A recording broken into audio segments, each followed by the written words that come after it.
All right, we're gonna put on this brace that is Velcro here and here. So the first step is you get the brace on your foot and press in the Velcro over here and straighten it out a bit, all right? The second step is you get this strap, you wrap it around here into the buckle, right? Slide it in there, tighten it down. So you've got the brace around your ankle like an ankle weight. There's no weight to it, obviously. Then you pull these two out so it releases the tension that's on these wires and this hook.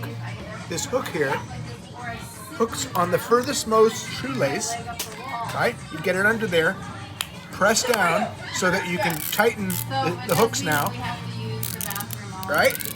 You get the hooks tightened, and what this is going to do, I'm going to move my foot to more of a 90-degree angle so I can tighten it even more. And what that enables my foot to do is not drop when I'm walking.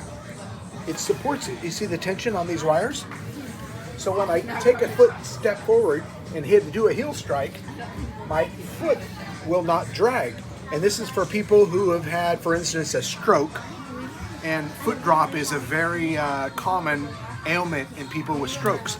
There are some that have a Velcro that curves under here, but I prefer the ones with the hooks because when you get into a car, you can simply just go like this and then relax.